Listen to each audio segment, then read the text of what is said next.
let you all open all your three eyes and manifest the powers of Mahasadashiva. Om Nithyananda.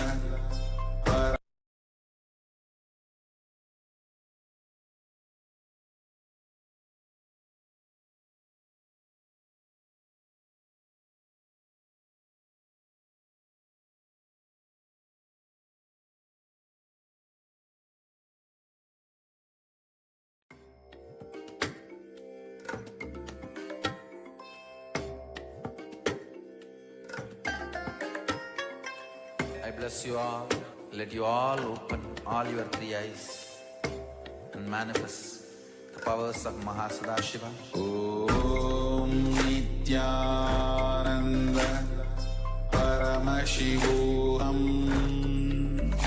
Om Nithyananda Paramashivoham. Om Nithyananda Paramashivoham. Om Nithyananda Paramashivoham. Om Nithyananda Paramashivoham. Om Nithyananda Paramashivoham. Om Nithyananda Paramashivoham. Om Nithyananda Paramashivoham. Om Nithyananda Paramashivoham. Om Nithyananda Paramashivoham. Om Nithyananda Paramashivoham. Nithyananda Paramashivoham. Om Nithyananda Paramashivoham.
Nithyanandam. Sorry for the technical glitch. We welcome all the participants to today's Nithyananda yoga session. Let us all now sit down on our yoga mats. Get ready. Apply the vibhuti and kumkum. Wear your Rudrakshamala and prepare your panchapatam and the dharni. 1 cup with a spoon with some water for the ritualistic cleansing. Settle down and let us now all sit straight with our head, neck and spine in a straight line. The hands in Namaskara Mudra in front of the heart center. Close your eyes, take a deep breath. Visualize Swamiji in your inner space as we chant the Sadguru Vandanam. Nithyanandam Paramasukhatam Kevalam Jnanamurtim Dvandvatitam Gaganasadrasham Tattvamasyaadilaksham Ekam Nityam Vimalamachalam Sarvadhi Sakshi Bhutam Bhavaditam Trigunarahitam Sadgurum Tam Namami. Next we will chant the Shiva Mula mantra Om Ham Hom Shivaya Namaha 11 times. Please follow along internally.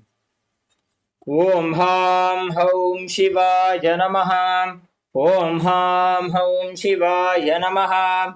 ॐ हां हौं शिवाय नमः ॐ हां हौं शिवाय नमः ॐ हां हौं शिवाय नमः ॐ हां हौं शिवाय नमः ॐ हां हौं शिवाय नमः ॐ हां हौं शिवाय नमः ॐ हां हौं शिवाय नमः ॐ हां हौं शिवाय नमः ॐ हां हौं शिवाय नमः ॐ हां हौं शिवाय नमः.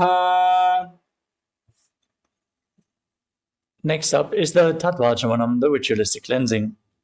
Now take your Panchavatam and Dudani and keep your right hand in the Gokarana Mudra in the shape of a cow's ear, as our acharyas are demonstrating. Now take one Udani, 1 spoon of water, and pour it into your right palm. Each time the word Swadha is chanted, sip the water from the bottom of your palm. We are going to repeat this process thrice. ॐ आत्मतत्त्वं शोधयामि स्वधा ॐ विद्यातत्त्वं शोधयामि स्वधा ॐ शिवतत्त्वं शोधयामि स्वधा. Now wash your right hand with the water from the Panchapatram and wipe your lips twice with the bottom of your right thumb as we chant. ॐ हां हृदयाय नमः. Now wash your hand again. With index, middle and ring finger joined together, touch above your upper lip and below the lower lip. Wash your hand again. With your index and thumb together, touch the right nostril and the left nostril. With ring finger and thumb, touch the right eye, the left eye, the right ear, and the left ear. Then wash your hand again. Join your little finger and thumb together and touch your navel, your right chest, and your left chest. With all the fingertips joined together, touch the crown of your head, the right shoulder, the left shoulder, and your heart center. Wash your hand once more. Now, clasp the right hand over top of the left and place both hands onto the right thigh. Close your eyes and set the sankalpa, the conscious declaration, what you want to manifest in this ritual of yoga. Hold the visualization of your manifestation as you chant the sankalpa mantra. ॐ ममो पार्थ समस्त दुरितक्षयद्वारा भगवत् श्री नित्यानंद परमशिव प्रीत्यर्थम श्री नित्यानंदेश्वरी परमशिव शक्ति समेत श्री नित्यानंदेश्वर परमशिव प्रीत्यर्थम च अद्य पूर्वोक्त एवं गुण विशेषेण विशिष्टायाम् अस्यां शुभतिथौ पूर्ण आरोग्य युक्त दृढ़गात्र यौगिक शरीर सिद्ध्यर्थम परमशिव शक्ति आविष्करणार्थम नित्यानंद योगाभ्यासं करिष्ये. Now wash your right hand once more. Om अपौपस्पृश्य And place your Panchapatram and Udani aside out of harm's way so we can safely enter into the yoga practice. Before we start off, let us briefly cover the components of KAILASA's Nithyananda Yoga. The first component is asana, the physical postures aligning your physical body to the cosmic geometry, aligning your body to Paramashiva. Next up is pranayama, the breathing techniques, where you align your breathing flow to Paramashiva. Mudra, the energy circuits performed with your fingers, your hands, your limbs, and various other body parts. Close the energy circuits in your body and prevent the prana from seeping out. Activate the non-mechanical parts of your brain and awaken powers within your system. Bandha, the energy locks. Pump the Kundalini Shakti upwards along your spine and prevent it from falling down again. The bandhas we are going to perform are of 3 kinds. The Mula Bandha, the root lock, contracting the perineal floor and pulling it upwards. The Uddiyana Bandha, the stomach lock, contracting your muscles above and below the navel and pulling your stomach in and up towards your spine. And the Jalandhara Bandha, the throat lock, tucking your chin to the chest, internally locking your throat. Together performed, these 3 bandhas make Mahamudra Bandha, which is a powerful technique for Kundalini awakening and a well-kept secret in the yogic science. Next up is Karanas, the sacred dance postures as they are visible in the temples throughout India. In Karanas, you move your limbs in synchronicity, aligning your movements to the cosmic movements and leading to a subtle but intense breathing flow, intensifying the prana uptake. The next component is visualization. Throughout this asana practice, we're going to project various different visualizations.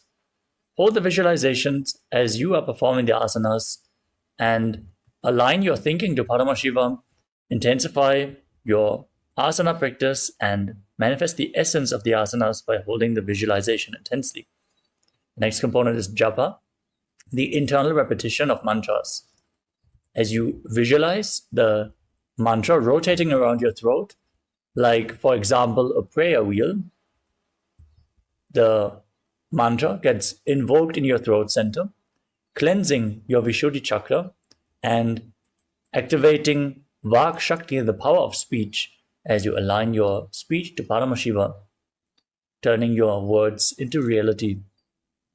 Next is the external chanting of mantras, which is what our Acharya is going to do.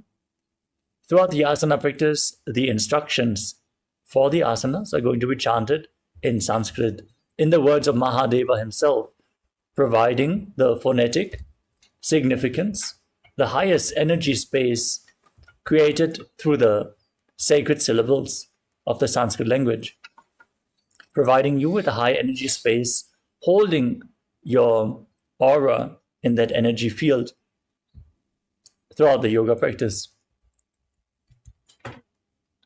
The next component is weightlifting. If you want to intensify the asana practice, you can keep weights at the side of the mat. In the words of the Supreme Pontiff of Hinduism, bodybuilding is a spiritual practice. So intensely awaken your Kundalini Shakti by implementing weights into this asana practice. Next up is mandala, the geometric figures, the lines and shapes, which you can see in the background, make up the Shri Yantra, which is a representation of all the gods and goddesses, the reflection of the macrocosmos mapped onto the microcosmos. If you gaze at the Shri Yantra, all these energies are being mirrored into your inner space and awakened intensely. So be aware of the presence of the Shri Yantra throughout the yoga practice as much as possible. Next up is Abharana, the sacred Rudraksha jewelry. As you can see, our acharyas are wearing the Rudraksha malas. Rudraksha beads function like a spiritual battery. Once they are charged up, slowly they are giving off the spiritual energy to whoever's wearing it on their skin. So keep skin contact to Rudraksha beads as much as possible, especially during Nithyananda Yoga, as we are now going to awaken the Kundalini Shakti in this practice. The final component is Aushadha, the sacred alchemy science. The Aushadha products like Vibhuti, Kumkum, sandalwood paste, and any of the other Aushadhas made by the Supreme Pontiff of Hinduism, like Jnananjana and all the various other Aushadhas, can be applied during the yoga practice to infuse prana through the skin. So apply Aushadha and feel the benefit throughout this yoga practice. With this, let us now move into the yoga practice. Starting off with the first asana of the sequence, which is Sukhasana. Sit in a comfortable cross-legged position with your head, neck, and spine in a straight line. Place your hands on your knees in Bindu Mudra with index fingers and thumbs touching. Visualize Lord Shiva in your inner space. Breathe in Samana Kumbhaka. Inhale all the way. Hold your breath and visualize a flame being kindled in your stomach, rising up your spine. As you engage all three bandhas, root lock, stomach lock, and throat lock in Mahamudra Bandha, and internally chant the japa Soham again and again. तत्सुखासनमित्युक्तमशक्तस्तत्समाचरेत् आसनं विजितं येन चितं तेन जगत्त्रयम्. Next up is Parvatasana. Now place your feet onto opposite thighs in Padmasana. Then join your hands together in Anjali Mudra and raise them up above your head. Keep your elbows straight, engage all Tribandhas and visualize yourself as Mount Kailash. अथ वक्ष्ये महादेव पर्वतासनमङ्गलं यत्कृत्वा स्थिररूपी स्यात् षट्चक्रादिविलोपनम्. Next up is Halipavasana. Now bring the soles of the feet together in front. Extend your feet slightly away from the body. Then interlock your fingers behind your back and lean forward and down. Place your forehead on the ground behind your heels if you can.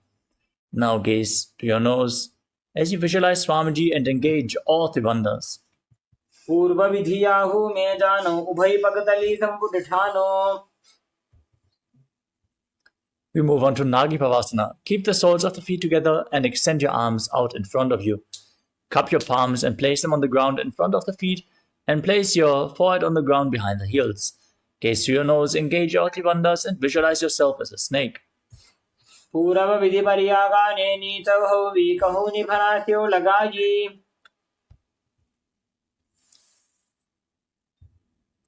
The next asana is Kokilasana.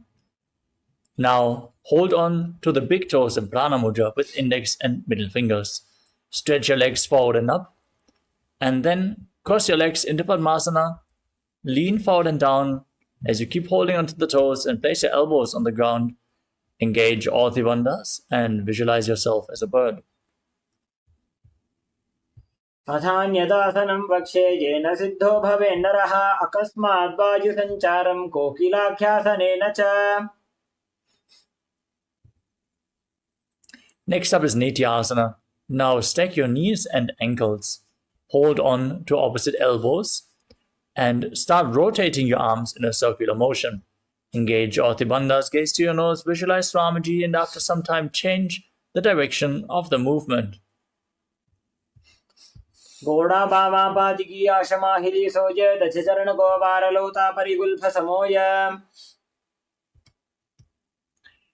Next up is Gajasana. Now place your hands flat on the mat and push your hips up high as you scoop your head and chest forward and down again and again. Visualize yourself as an elephant and perform Uddiyana Bandha and Mula Bandha.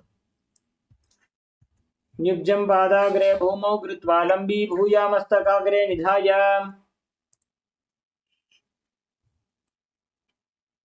Next up is Rikshasana. From the same posture, now alternate pressing one heel into the ground while lifting the other heel up again and again. Visualize yourself as a bear and engage Uddiyana Bandha, the stomach lock, and Mula Bandha, the root lock. एकैकं पादमाकुञ्च गजासनं कुर्यात् रक्षासनं भवति. Now rise up. Stand on the tips of your big toes if you can. Bring your hands to the chest in Hridaya Mudra with index, middle and ring fingers joined together at the heart center. Visualize Swamiji in your inner space and perform Uddiyana Bandha and Mula Bandha in Vaishyasana. केशेन पादयुगलं बद्ध्वादिष्टे तथोमुखः अथ वैश्यावक्षे यत्कृत्वा सत्यवान् भवेत्. Next up is Urdhva Karana, the first Karana of the sequence. As you stand in Arimandi posture with your heels together, toes pointing outwards. Now twist one knee and raise it up along the center of your body. Follow along with the respective hand in a circular motion again and again on both sides.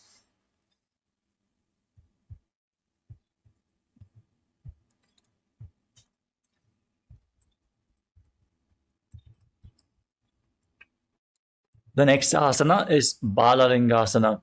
Now interlock your fingers from the outside in Sarvashankari Mudra. Now pull one knee up towards your chest. Hold it with your hands. As you stand erect on the mat like a rod, engage all Tribandhas and visualize yourself holding a baby. एकं जानूरसि आलिङ्ग्य स्थातव्यं बाललिङ्गनं भवति. The next asana is Padapidanasana. Now hold one foot and pull it behind towards your buttocks with both hands. Engage all the bandhas and visualize Swamiji in your inner space. स्थित्वैकस्मिन् पादतले कराभ्यां वेष्टयेत्तनुं पृष्ठे संस्थाप्य यत्नेन पादपीडनमासनम्. The next asana is Natarajasana. Now hold the sole of the foot from the inside with one hand. Lean forward and down as you extend the other arm forward, keeping the hand in Bindu Mudra, index and thumb together. Now engage the Mula Bandha and visualize yourself as Lord Nataraja in Natarajasana. उत्तानपादं क्रौञ्चं च मरीचिं वीरभद्रकं नटराजं त्रिकोणं च सुप्ताङ्गुष्ठप्रसारणे. Now stand on the other leg, repeat Balalingasana on the other side, engage all the bandhas and visualize yourself holding a baby. एकं जानूरसि आलिङ्ग्य स्थातव्यं बाललिङ्गनं भवति. Now repeat Parapitanasana on the other side. Pull the other foot towards your buttocks. Engage all the bandhas, visualize Swamiji in your inner space. स्थित्वैकस्मिन् पादतले कराभ्यां वेष्टयेत्तनुं पृष्ठे संस्थाप्य यत्नेन पादपीडनमासनम्. Now hold the sole of the foot, lean forward, extend your other arm as you kick your leg back and up. Visualize yourself as Lord Nataraja and Natarajasana on the other side. उत्तानपादं क्रौञ्चं च मरीचिं वीरभद्रकं नटराजं त्रिकोणं च सुप्ताङ्गुष्ठप्रसारणे.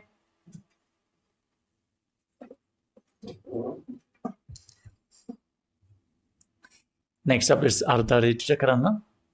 From Arimandi posture, heels together, toes pointing outwards and your knees bent. Keep your hands at the chest. Then step the right foot behind the left and swing the right arm back and forth like a pendulum. Gracefully move your fingers one by one. After some time, place the hand over top of your nose, uncross your ankles, and repeat the movement on the other side as well.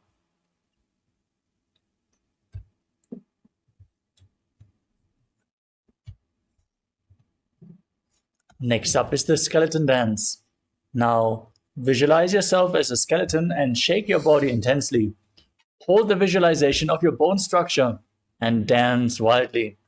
Bold integrity into your very bone marrow.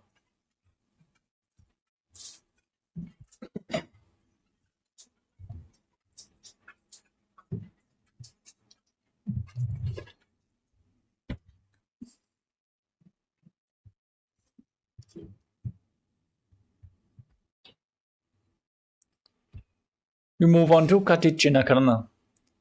Now stand in Arimandi posture and cross your arms above your head with the palms facing backwards.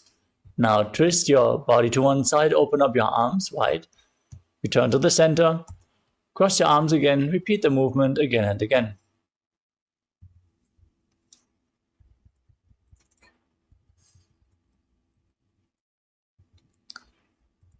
The next asana is Tadasana. Now stand on the tips of your toes as you raise your arms up above your head.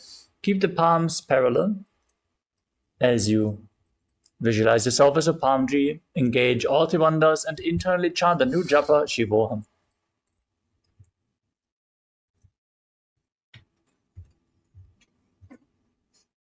महामुद्राबद्धकोणौ ताडासनविभेदकान् विनोत्तानं सदा कुर्यादन्तर्वत्नीपतिप्रिया. Next up is Uttanasana. From a standing position, lean forward and down and place your hands flat on the mat in front of you if you can. Otherwise, lean down as low as you can and bring your head as close to your knees as possible. As you squeeze your body, engage all three bandhas, Mahamudra Bandha, and visualize Swamiji in your inner space. महामुद्राबद्धकोणौ ताडासनविभेदकान् विनोत्तानं सदा कुर्यादन्तर्वत्नीपतिप्रिया. Next up is Tadakshvasana. Place your hands flat on the mat and step your feet back into a plank position. Now tuck your chin to the chest and start rotating your chest from left to right as you visualize Swamiji in your inner space.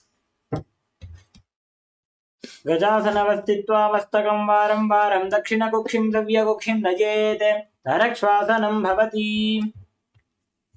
Now lower your body flat on the mat. Keep your hands next to the chest and raise your head and chest up by the strength of your lower back. Engage your lower back intensely. Keep your feet flat and open up your mouth widely, inhaling through the hollow of your throat in Bhujangani Mudra as you visualize yourself as a cobra in Bhujangasana. अंगुष्ठनाभिपर्यन्तम् अधो भूमौ विनिन्यसेत् कराभ्यां च धरां धृत्वा ऊर्ध्वशीर्षफणीवहि. Next up is Shashasana. Now push your body up into the plank position and alternate pulling one knee in towards your chest back and forth. Visualize Swamiji in your inner space. Breathe through your nose in Sahajra Kumbhaka, leading the prana along your spine as you engage the Mula Bandha. गजासन संस्थितो जानुद्वयमाकुञ्च्य वारं वारं कर्तव्यं शशासनं भवति. Next up is Rathasana. From the same position, now step one foot in between the hands. Jump the foot back and exchange the position of your feet again and again, visualizing yourself as a chariot.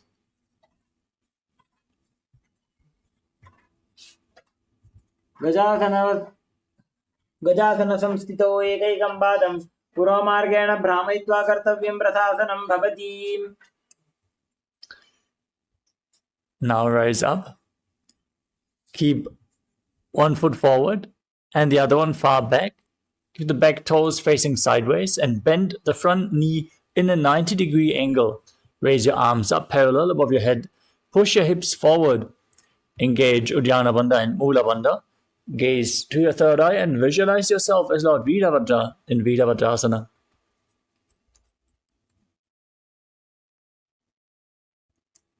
वासिष्ठमथ कौण्डिन्यम् ऊर्ध्वकुक्कुटमेव च अष्टावक्रमथोत्थानं मयूरं सेतुबन्धनम्.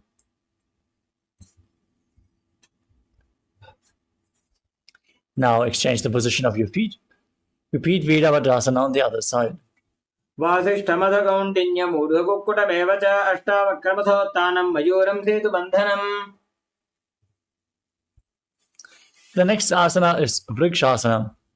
Now place the sole of one foot to the inner thigh as you raise your arms above your head. Hands joined together in Anjali Mudra. Keep your elbows straight, engage Uddiyana Bandha and Mula Bandha, and visualize yourself as a tree. वामोरुमूलदेशे च याम्यं पादं निधायतो तिष्ठेत् वृक्षवद्भूमौ वृक्षासनमिदं विदुः. Now bring the raised foot onto the opposite thigh. Join your hands in Namaskara Mudra in front of the heart center and visualize yourself as Lord Garuda in Garudasana. गरुडासनमावक्ष्य येन ध्यानं स्थिरं भवेत् सर्वदोषात् विनिर्मुक्तो भवतीह महाबली. Now stand on the other leg. Place the foot in the inner thigh and visualize yourself as a tree as you raise your arms up, repeating Vrikshasana on the other side. वामोरुमूलदेशे च याम्यं पादं निधायतो तिष्ठेत् वृक्षवद्भूमौ वृक्षासनमिदं विदुः.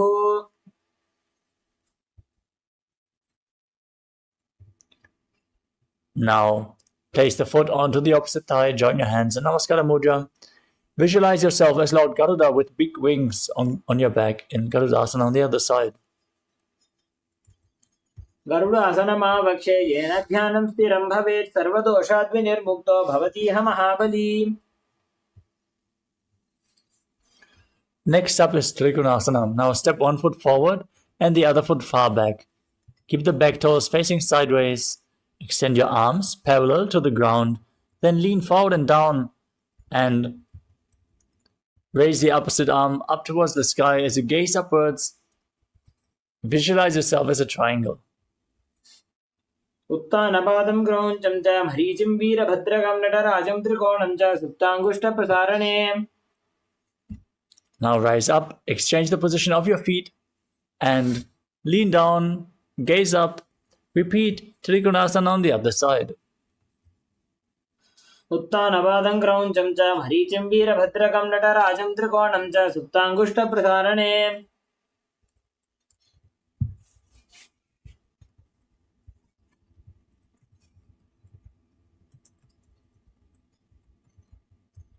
Next up is Nikuttaka Karana.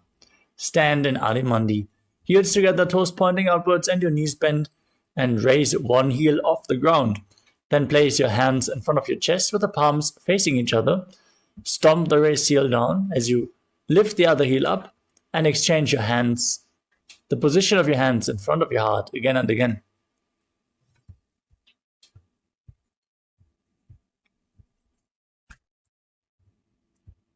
We move on to Angushtasana.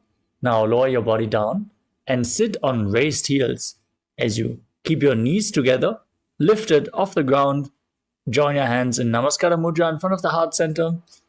Visualize Swamiji in your inner space as you start buzzing like a bee on the inhalation and exhalation in Brahmari Kumbhaka, and perform the Mula Bandha as you internally chant the new japa Paramashivoham in Angushtasana.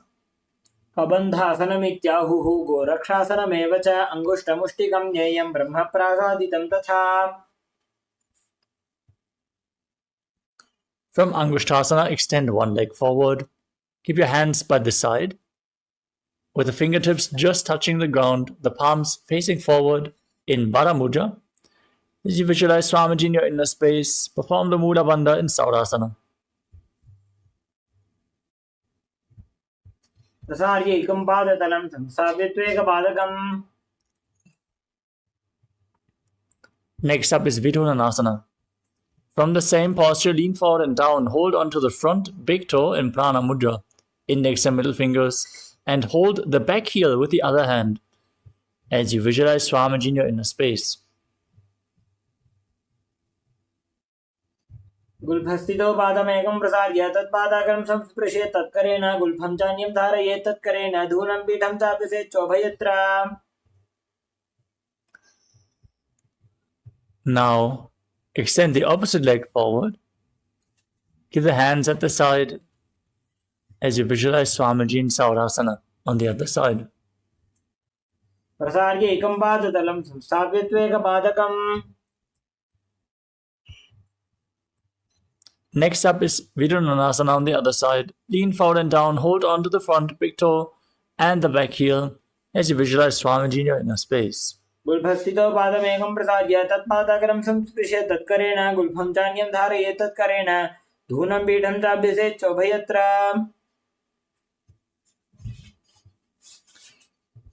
Now step both the feet in and sit on raised heels.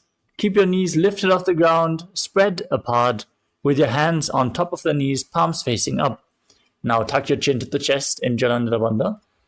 Gaze through the gap in between the palms.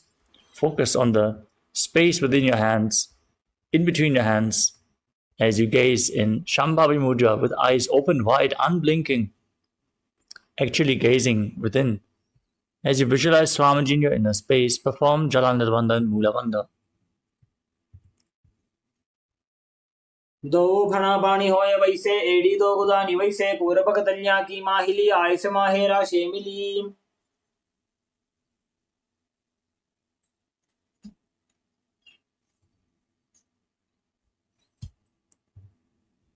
Next up is Kapilasana. Now place your knees on the ground.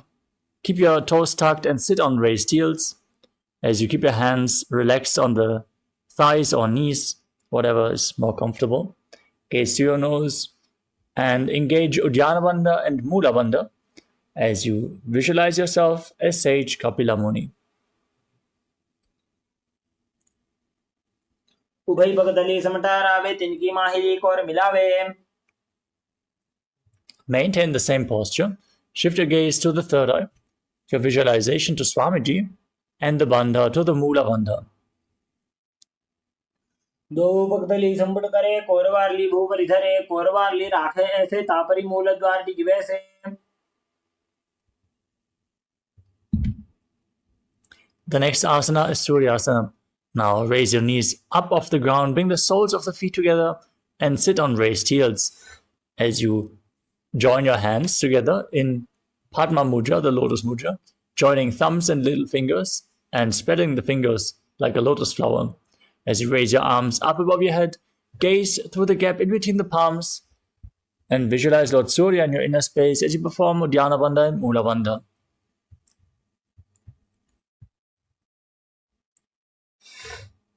AD दो गुदातरियाणे खाना पानी बैठक बुनिठाने. Next up is Mandukasana. Now sit with your knees on the ground, the feet flat, overlapping, and sit on your heels as you keep your hands on the knees.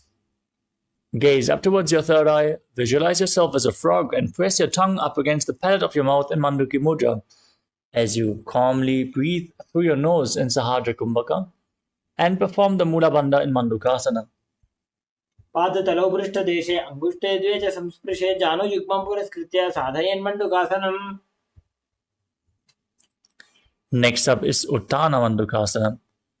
Maintain Mandukasana, but bring your hands behind and hold on to opposite shoulders with your hands.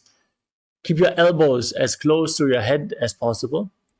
As you gaze to your third eye, engage Uddiyana Bandha and Mula Bandha and visualize yourself as a frog. मण्डूकासनमध्यस्थं उर्वराभ्यां धृतं शिरः एतद्भेकवदुत्थानमेतदुत्थानमण्डूकम्. Next up is Simhasana. Now cross your feet and sit on your feet as you place your hands on the knees, gaze to your nose, and extend your tongue out, exhaling forcefully again and again as you visualize yourself as a lion in Simhasana. दक्षिणं सजगुल्भेण दक्षिणेन तदेतरं हस्तौ च जान्मौ संस्थाप्य साङ्गुली च प्रसार्य च.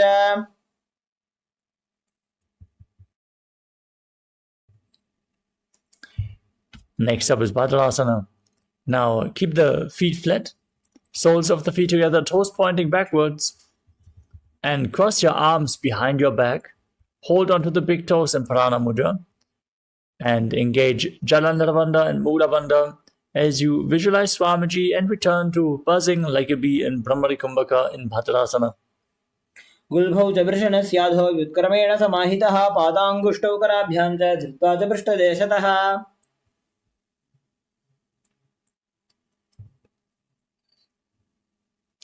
Next up is Kakabhushandi Asana. Now place your feet flat and the knees open wide as you bring your arms in and around the raised knees and reach for your arms behind your back. Try to interlock your fingers behind your back in Parashamudra as you visualize yourself as a crow. प्रथमे वेसकौ कटठाने द्वौ हाथपगं च आने. Next up is Karnipavasana. Now keep your hands flat on the ground and place your elbows onto your arms towards your armpits. Now lean forward and down, find balance, lift your feet off the ground and balance on your arms as you visualize Swamiji in your inner space. आसन को गुण आशी दृष्टा होई तो आछी होई. The next asana is Kapali Asana. With your hands flat on the ground, your knees on your arms, lean forward and place your head on the mat. Lift your legs up and straighten them into a headstand posture. Now gaze to your nose and visualize Swamiji in your inner space. Keep buzzing like a bee in Brahmari Kumbhaka and perform the Mula Bandha. शीश शीशा धरती टेकी पकदो वो मिलिवा ऊंचा गुकरे. Gently lower your legs down and come to a squatting posture. As you place your palms flat, twist your body to one side and align your knee and your hip with your elbows as you lean forward. Find balance and lift your body off the mat, straighten your legs out to the side, gaze up, visualize yourself as a peacock and breathe in Rechaka Kumbhaka. Exhale all the way as deep as you can, again and again in Paramashivoham. मयूरं दण्डवत् कुर्यान् मायूरं दण्डनामकम्. Now twist your body to the other side, lean forward and down, balance on your arms as you gaze to your third eye and visualize yourself as a beautiful peacock in Paramashivoham on the other side. मयूरं दण्डवत् कुर्यान् मायूरं दण्डनामकम्. Next up is Bhairaganathasana. As you Enter the plank position with your feet extended backwards. Step one foot outside the respective shoulder and in between the two hands. Push your hips forward. Engage the Mula Bandha as you gaze upwards towards your third eye and visualize yourself as Lord Kala Bhairava in Bhairaganathasana. Asana Goguna Biti Jayi. Step the front foot back. Bring the other foot in between the hands. Visualize yourself as Lord Kala Bhairava as you repeat Bhairaganathasana on the other side. Asana Goguna Biti Jayi. Next up is Unmukha Pitasana. Step the front foot back again and now place your forearms on the ground. Hold the plank position. Slightly walk your feet forward to raise your hips. Gaze up towards your third eye and visualize Swamiji in your inner space in Unmukha Pitasana. Bhunyastau Januni Hastau Chatushpadama Vangmukham Utthapitanghri Ugala Katistalama Bhiruka.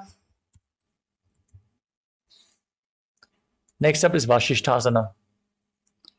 Now rise back up into the plank position and rotate your body, lifting one arm up towards the sky. Gaze upwards and balance on your arm. Keep your core engaged, your body straight as you visualize yourself as Sage Vashishta in Vashishthasana. Urdhakukkutta Vasishta Marichahara Matsyakam Parivrittim Chotarasya Vividham Dhanurasanam. Now place the other hand on the mat. Rotate your body in the opposite direction. Repeat Vashishthasana on the other side. Urdhakukkutta Vasishta Marichahara Matsyakam Parivrittim Chotarasya Vividham Dhanurasanam. Now extend your legs forward. Sit with your legs straight and bring your hands underneath the buttocks with the palms facing upwards. Now gaze to your nose. Visualize yourself as Lord Hanuman. Exhale all the way, Rechaka Kumbhaka, as you tuck your chin to the chest, contract the perineal floor, and internally chant the new japa Maha Sadashivoham in Anjani Asana. Dovu Gargi Ubhay Hateli Koravareli Maile Bheli. Keep your legs extended forward, knees straight as you now lean forward and down and hold onto the big toes in Prana Mudra. Index and middle fingers. Engage all three bandhas. Visualize Swamiji in Paschimottanasana. Janu Bariralatantu Paschimam Tana Muchyate Yena Kena Prakarena Sugandhajinta Jayate. The next asana is Ugrasana. Keep your legs extended forward. Interlock your fingers behind your neck and lean forward and down as you bring your elbows outside of the knees. Squeeze your core as you engage Mahamudra Bandha and visualize Kali in your inner space. Savanibhyam Dridham Dritva Janu Parishiranyaset. Next up is Marichi Asana. Now bring one heel against the perineum with a knee raised. Lean forward and down and bring your arm in at around the knee, interlocking both your hands behind your back. Bring your head closer down towards your knee as you visualize yourself as Sage Marichi. Uttanapadam Krauncham Cha Marichim Veera Bhadrakam Natarajam Trikonam Cha Suptangushta Prasarane. Now drop the knee down to the side. Keep the heel at the perineum as you lean forward and down and hold onto the front foot with both hands. Engage all three bandhas, Mahamudra Bandha, as you gaze to your nose and visualize Swamiji in Mahamudrasana. Mahamudram Prabhakshami Tantresmin Mama Vallabhe.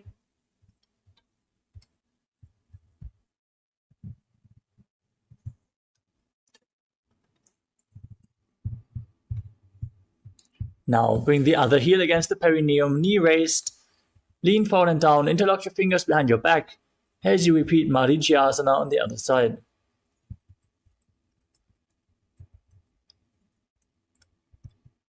Uttanapadam Krauncham Cha Marichim Veera Bhadrakam Natarajam Trikonam Cha Suptangushta Prasarane. Now drop the raised knee to the side. Lean forward and down. Hold onto the foot. Engage All three bandhas Mahamudra bandha in Mahamudrasana on the other side.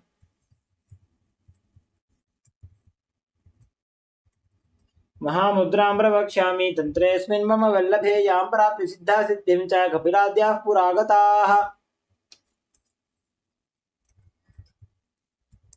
The next asana is Vajrasana 3. Now join the soles of the feet together with the heels close to your perineum. Hold on to your feet with interlocked fingers as you push your knees down towards the ground. Gaze to your third eye and visualize Swamiji in your inner space as you perform the Mula Bandha. गुल्भौ वृषणस्यादः सीवन्त्याः पार्श्वयोः क्षिवेत पादपार्श्वे तु पाणिभ्यां दृढं बद्ध्वा सुनिश्चलम्.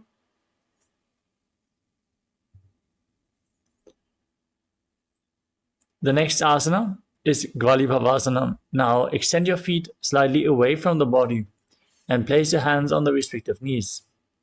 Gaze to your nose, engage Jalandhara Bandha and Mula Bandha as you visualize Swamiji in your inner space.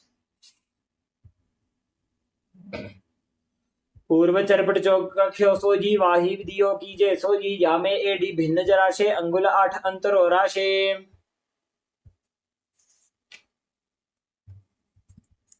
Next up is Joni Mudrasana. Now bring your heels back closer towards your perineum. Hold onto the soles of the feet as you lean forward and down and place your head on the ground above the heels. As you gaze to your nose and visualize the Yoni Mandala, the visual representation of Devi Paramashiva Shakti herself, projected in the top right corner of the screen. Internally repeat the Japa Mahasadashivoham.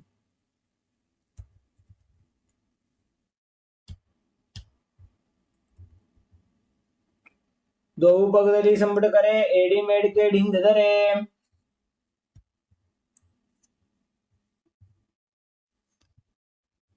Next up is Minaki Pavasana. Now extend your feet away from the body. Keep the heels together, toes apart. Extend your arms out to the side and lean forward and down. Place your forehead on the ground, behind the heels if you can, as you visualize Swamiji in your inner space. पूर्व विधि परिपगदली संपूर्ण शोल एडी मिली राशे.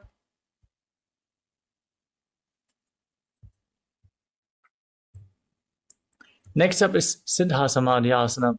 Now keep the toes together and the heels apart and bring your arms underneath the shins, palms facing up. Try to place your head on the ground in front of the feet with the toes touching your throat. Now gaze to your nose and visualize Lord Surya in your inner space as you perform the Mula Bandha.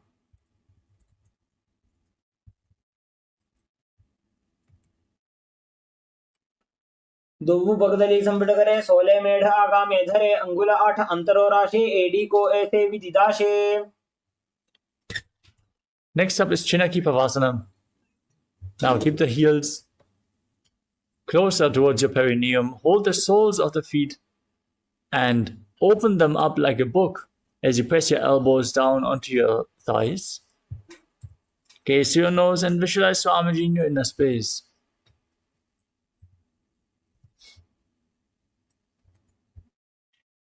दो बगा घी AD धरती मगिबा मेढ़ लगावे.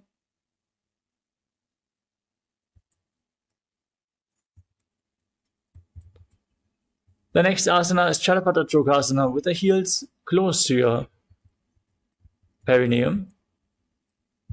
Place your hands on the knees and gently push them down towards the ground.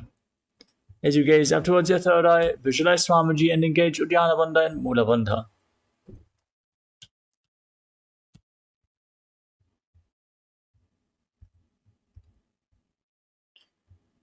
दोवु पगदली संबुड़ धारे आगाने करे जारे पसारे.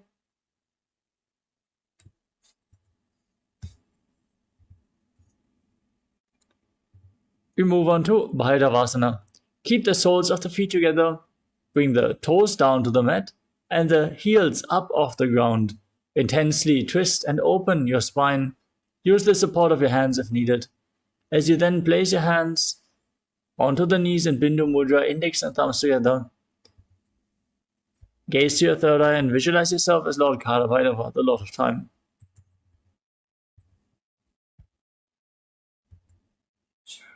गुल्भौ सम्पीड्य चान्योन्यं व्युत्क्रमेणोत्थितं शनैः जान्वोः पार्श्वगतौ हस्तौ दण्डवद्भैरवासनम्. Next up is Samanasana. Now press one heel against your perineum and pull the other sole up against your chest. Gaze up towards your third eye, visualize Swamiji in your inner space and perform the Mula Bandha in Samanasana. समानासनमावक्ष्ये सिद्धमन्त्रादिसाधनात्.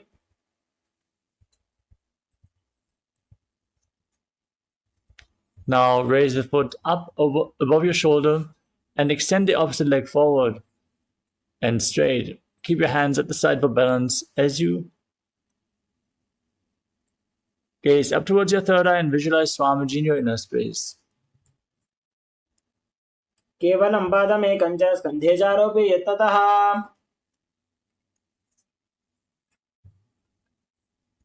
Now repeat Samanasana on the other side. Press your perineum with the other heel as you pull the other foot against your chest. Hold your breath in the Muladhara Chakra as you visualize Swamiji in Samanasana. समानासनमावक्ष्ये सिद्धमन्त्रादिसाधनात्.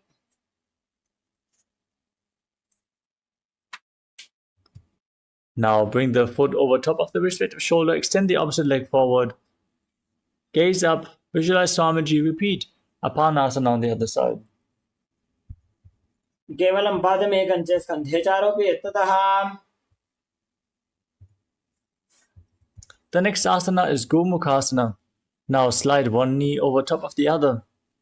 Keep your heels at the side of your hips, hands on top of the knees. Gaze to your nose, visualize yourself as a cow as you breathe in all the way, hissing through your teeth as you inhale. Press your tongue up against the palate of the mouth in Sitkari Kumbhaka as you perform the Mula Bandha and internally chant Om Nithyananda in Gomukhasana. सर्वे दक्षिणगुल्भं तु पृष्ठपार्श्वे नियोजये दक्षिणे तदा सव्यं गोमुखं गोमुखं यथा.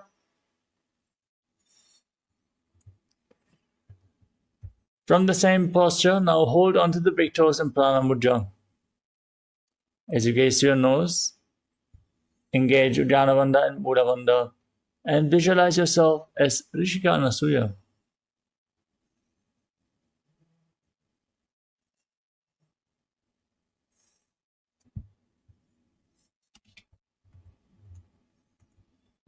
सव्ये दक्षिणगुल्भं तु पृष्ठपार्श्वे नियोजयेत्. Next up is Anasuyasana 2. From the same posture, now interlock your fingers behind your back and Parashu Mudra, lean forward and down. Bring your chin over the knees, try to touch the ground with your nose. As you visualize yourself as Rishika Anasuya in Anusuyasana 2. जीमणा गोदा की संधि उपरिटा वागोड़ा की संधि मिलाई राशे गोड़ा शिवले पकतल्यालो आड़वाई सुधाराशे.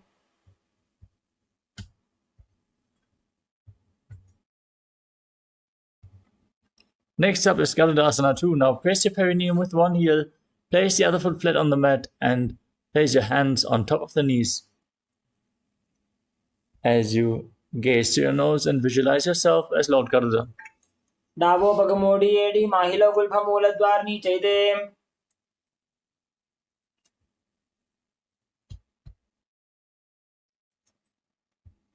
Now raise your perineum onto the heel, twist your elbows outside the raised knee as you interlock your fingers behind your back. Gaze to your third eye and visualize yourself as Sage, Narada and Naradasana. पुष्टि जुवाम पगदली गहरी भूपरिता ही लगा वे फेरी.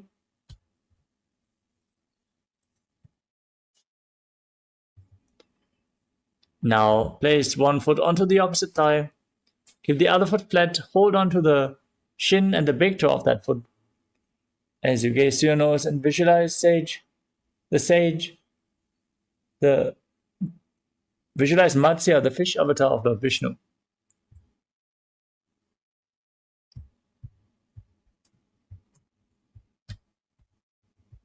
Women वामाङ्गुष्ठन्तो घृतं मत्स्यपीठकम्. Now repeat Gomukhasana on the other side. Stack your knees, interlock your fingers on top, visualize the face of a cow, and don't forget to breathe in Sitkari Kumbhaka. सव्ये दक्षिणगुल्फं तु पृष्ठपार्श्वे नियोजयेत्.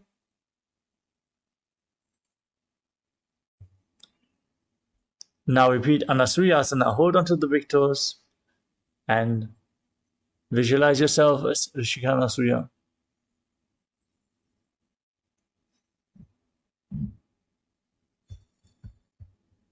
दक्षिण गोड़ नीचे उठाने, वामों ताकि ऊपर आने. Now interlock your fingers behind your back, lean forward and down. Visualize yourself as Rishikanasurya in Anasuyasana too.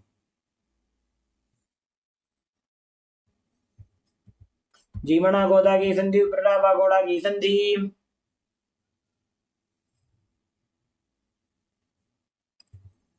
Now keep the other foot flat. Repeat Garudasana too on the other side. Davos पग मोड़िएड़ी, माहिलो गुल बमूलद्वार नीचे दे.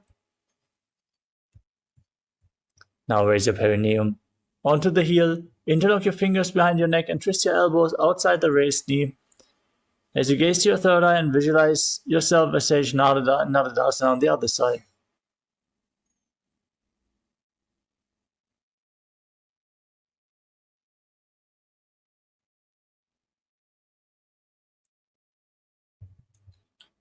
पृष्ठज्वां पगदली केरी, भूपरिता ही लगावे फेरी. Now place the other foot onto the opposite thigh as you repeat Matsya Pitakasana, holding onto the shin and the big toe, and visualizing Matsya, the fish avatar of Lord Vishnu. वामेन वामाङ्गुष्ठन्तो घृतं मत्स्यपीठकम्. The next asana is Matsyendrasana, with one foot onto the opposite thigh. Now place the other foot flat on the mat, raise the knee, and twist the opposite elbow around the raised knee. Hold your head with a raised arm. Place the other hand on the ground behind you. Gaze to your third eye and visualize Sage Matsyendranath, the master of Hatha Yoga. उदरं पश्चिमाभासं कृत्वा तिष्ठति यत्ततः. Next up is Kubhasana. Now extend the front arm down to the foot. Hold onto the big toe in Prana Mudra. As you gaze up and back, visualize yourself as a camel. आसन को गुण झोलो जाए. Keep the front arm extended. Place the other hand on the ground behind you. Twist your body, gaze back and up as you visualize Sage Matsyendranath, the master of Hatha Yoga and Matsyendrasana too. मत्स्येन्द्रवीरं चरप्रदीप्तं प्रचण्डरुक्मण्डलखण्डनास्त्रम्. Now repeat Matsyendrasana on the other side. Place the other foot onto the opposite thigh. Raise the knee, twist your elbow outside the raised knee. Hold your head and gaze backwards as you place the other hand on the ground behind you. उदरं पश्चिमाभासं कृत्वा तिष्ठति यत्ततः. Now extend the front arm and hold the back ear as you gaze up. Visualize yourself as a camel in Kubhasana on the other side.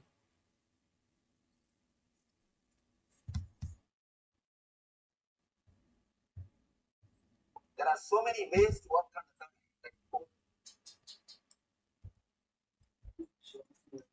उदरं पश्चिमाभासं कृत्वा तिष्ठति यत्ततः.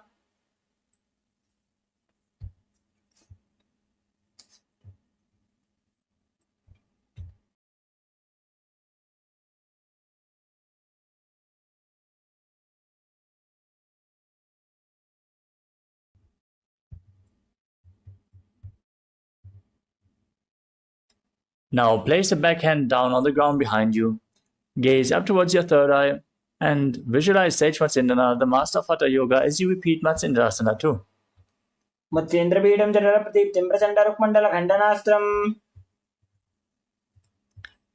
The next asana is Padmasana. Now sit with your feet on top of opposite thighs.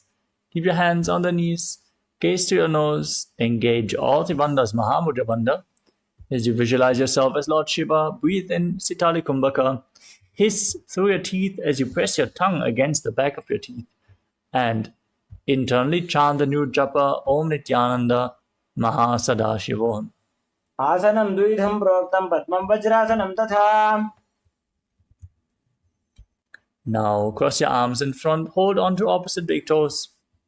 As you gaze to your nose and visualize yourself as Goddess Parvati, the consort of Lord Shiva, still breathing in Sitali Kumbhaka and Padmasana too.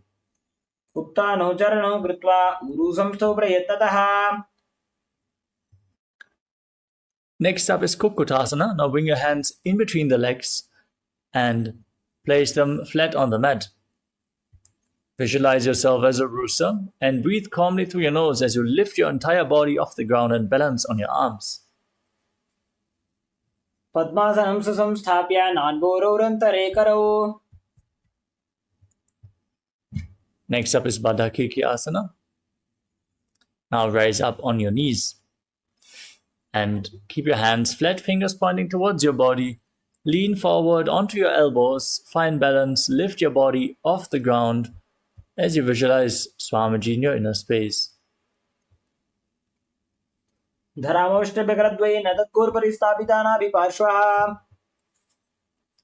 Now straighten your legs. From a kneeling posture, lean onto your elbows and stretch your legs back as you lean forward, find balance, and lift your body off the ground. Visualize yourself as a peacock as you perform the Mula Bandha in Mayurasana. Athapakshe Mahadeva Mayurasanam Uttamam.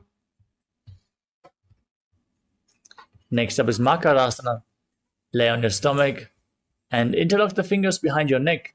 As you keep the toes pointing outwards, place your heels on the mat as you visualize yourself as a crocodile. Adhyasashete Hridayam Nidhaya Bhumo Padau Prasaryamano. Now keep your hands next to your shoulders and raise your legs off the mat. Engage your lower back and glutes as you visualize yourself as a locust in Shalabhasana. Adhyasashete Karayukma Paksho Bhumimavashtabhya Karajo Stalabhyam. Next up is Ushtrasana. Laying on your stomach now. Bend your knees and hold onto your feet. Pull them outside the hips as low to the ground as possible as you visualize yourself as a camel. Adhyasashete Padayukma Vyastam Brishte Nidhayapi Dhritam Karabhyam. Hold onto your feet. Kick your legs back and up as you raise your chest. Tilt your head back. Gaze upwards. Bend your back as much as possible as you gaze upwards and visualize yourself as Pinaka, Lord Shiva's bow in Dhanurasana. Adhyasashete Padayukma Vyastam Brishte Nidhayapi Dhritam Karabhyam. Now sit up into a kneeling posture, your feet flat, heels outside the hips. Sit on the ground as you keep your hands on the knees, gaze to your third eye, visualize Swamiji, and internally chant the new japa Om Nithyananda Paramashivoham in Bhagasana. Ulta Modi Pado Vaise Bahuro Jupati Kare Ek Aise. Now place your forearms on the ground, elbows shoulder width apart. Interlock your fingers, place your head on the mat, hold your head with your hands, walk your feet forward, raise your hips, and then lift your legs up off the mat as you enter a headstand posture. Just go here asana. Pull your knees in towards your chest, squeeze your body in this inverted posture as you gaze to your nose and visualize Swamiji in your inner space. Dovu Hadgi Kahuni Joji Punihakalai Jane Doi. Now straighten your legs up into Shirshasana. Gaze to your nose and visualize Swamiji in your inner space. Viparitam Mandalam Cha Dvidhaiva Viditam Hinaha. Gently lower your body down. Extend your legs out in front. Hold the calves as you raise your legs up. Raise them vertically and exhale rapidly again and again in Bhastika Kumbhaka, pushing the air out from your abdomen like the bellows of a blacksmith. Now visualize Swamiji in your inner space and perform the Mula Bandha in Podhyasana. दो हाथ पग बाहर आने घोड़ा तरे का कसी ठाने. Now bring your arms behind your back, hold on to opposite shoulders, keep your legs up, keep breathing rapidly as you gaze to your third eye and visualize yourself as a mace in Bharikasana. उत्तानं शयनं कृत्वा पादौ मिलित्वा प्रसार्य. Now extend your arms out in front, keep your arms parallel to the ground, legs up, gaze to your third eye, visualize yourself as a bowl, breathe rapidly in Naukasana. उत्तानं शयनं घोरपराभ्यां भूमिं अष्टाभ्यां. Now, bring the soles of the feet together, the hands scoop below the feet, and pull them up against your chest. Keep rapidly breathing in Bhastika Kumbhaka as you gaze to your nose and visualize yourself as Lord Rudra in Rudrasana. पगतली संपूट करी हाथस्य पग ऊंचाई पगा का अंगूठा दो बोलेबू परली कानी तालवे. Now lay on your back, keep your feet flat, the knees raised, and bring your hands flat just behind the heels. Push your hips up to the sky as you engage the Mula Bandha, the root lock, and the Jalandhara Bandha, the throat lock. Breathe in Mocha Kumbhaka.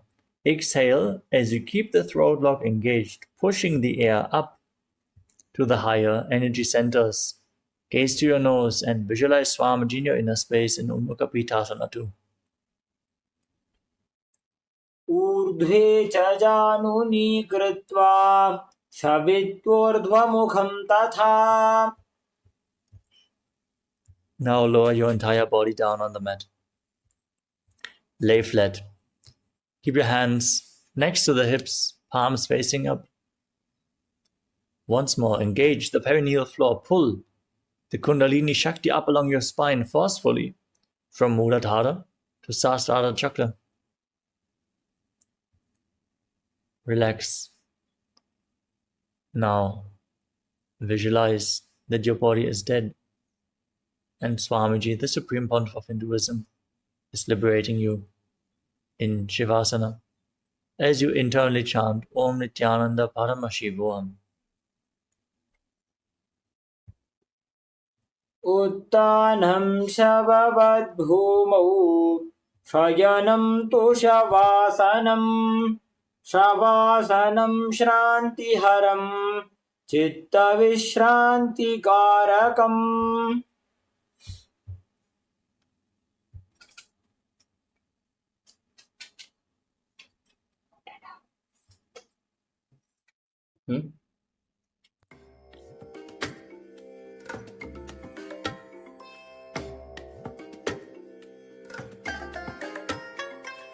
I bless you all.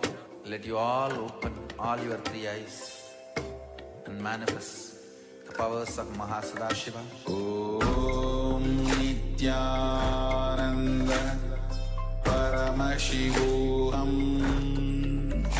Om Nithyananda Paramashivoham. Om Nithyananda Paramashivoham. Om Nithyananda Paramashivoham. Om Nithyananda Paramashivoham.